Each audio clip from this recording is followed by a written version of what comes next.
whole bunch of lights, RGB in all its glory. Kind of clean, very clean actually. Very clean lights. Hi everyone, this is the unboxing of the Ducky Mecha Mini Keyboard. I've always wanted one of these small form factor keyboards. I've been toying with it for a while, and this should be a good complement to my existing set of keyboards which I have. So as you can see, the dimensions of it are pretty straightforward. The interface is USB. It's a pity that Ducky doesn't actually have Bluetooth keyboard, so I'll have to make do with it. So yeah, the Mecha Mini in all its glory. Let's see, what else does it have? So this is the silent red. I wanted something which was a bit less clicky, so that when I'm typing during my Zoom conference calls, it doesn't become too much of a burden for the audience to actually keep listening to my clickety clack, you know, as I type away, taking notes in the background. So as I open it, the usual paperwork. I think there's a bit of manuals in terms of how to use some of the keys and some of the switch settings. So this will be dealt with later. Now, plastic lid. Nice to have them around, especially if you have a few keyboards, so that you can cover it up when not in use.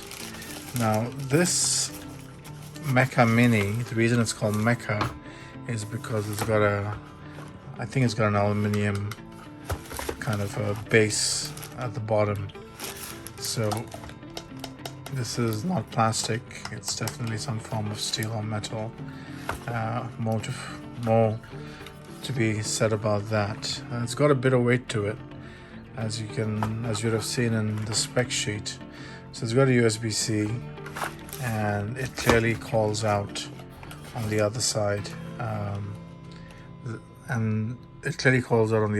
Now you can see at a tilt angle all of the different shortcut keys in terms of how they actually configured, because obviously this is like a 60-65% keyboard, and so the illumination on the lights on this should be fairly cool to watch. I like the fact that it's one solid piece of whatever metal or aluminium, whatever it is, and there you go.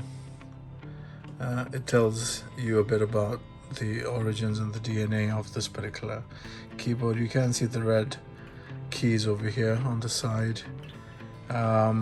So that's what the keyboard looks like. And within the box,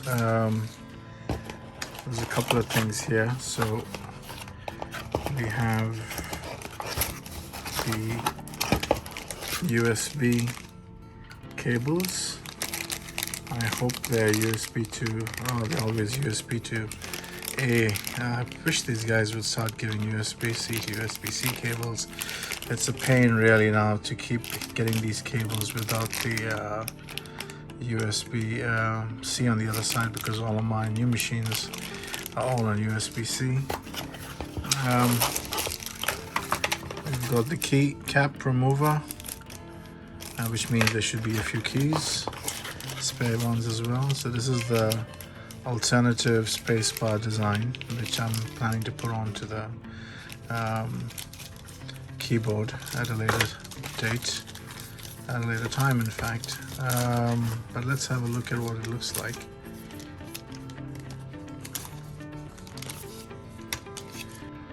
So 826 grams, and that's because this is the aluminium version of it. And you can see over here it does say switch cherry RGB silent. So this is great. So that's what's in the box. So that is exactly what you have inside the box, laying it all there for you to see. A pretty decent quality cable, I must say. The keys look quite nice themselves.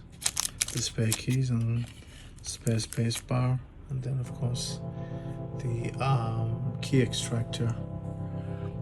The keyboard by itself looks pretty neat and slick. If we have a look at what the keyboard basic instructions are for the lighting, this is pretty straightforward. Now to sort of plug that in.